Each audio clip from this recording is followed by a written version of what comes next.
Welcome to Cavendish Cooking with Plantain Guess, where I'm going through this Wikipedia article and making every single banana dish listed. So let's spin a wheel and see what we have for today.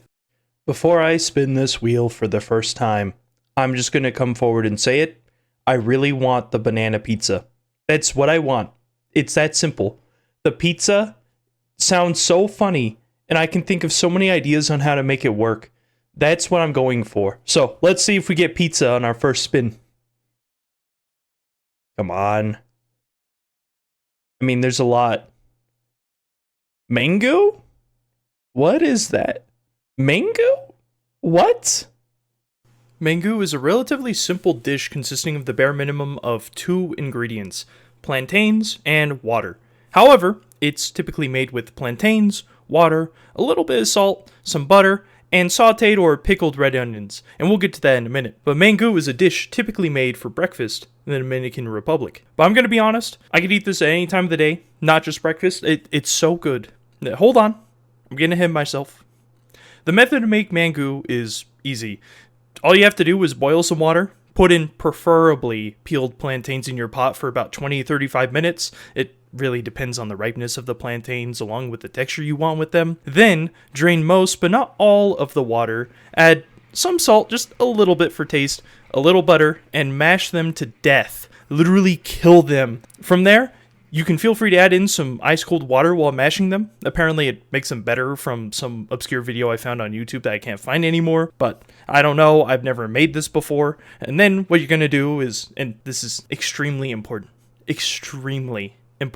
you need to put on your masterpiece some onions, the red onions specifically.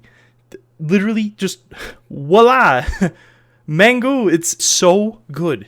I'm gonna be honest here, this dish is so stupidly simple to make. It is so delicious. I'm 100% going to make this again off camera. I'm going to make more. I'm going to make it with like 4 plantains this time. And now, one might say, I could make mashed potatoes instead. Mashed potatoes are easier to access here in America, and generally are loved more by Americans. However, I'm going to be real, that this is just better for me. This tastes amazing.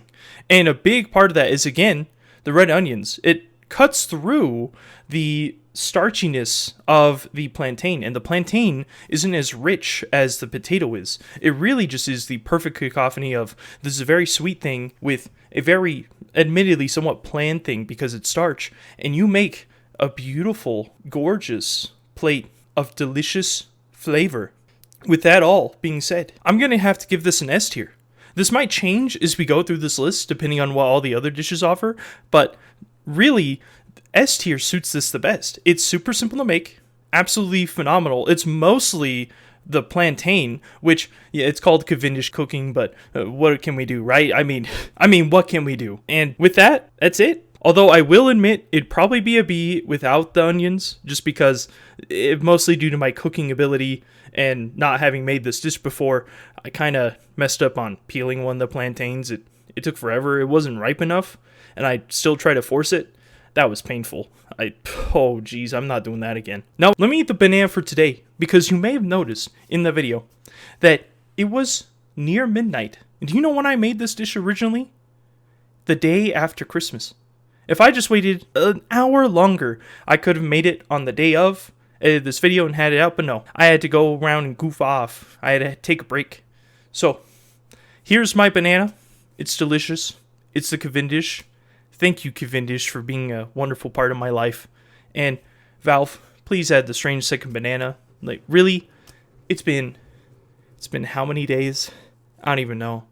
I'll admit, I don't even count anymore. I just upload the video after I make it, and then I add a 1 to the number. That's it. That's my secret. So, I recommend you go and make mango. It's phenomenal. It's very cheap, and it tastes great. Now, with all that being said, potassium people, I'll see you next time. Bye!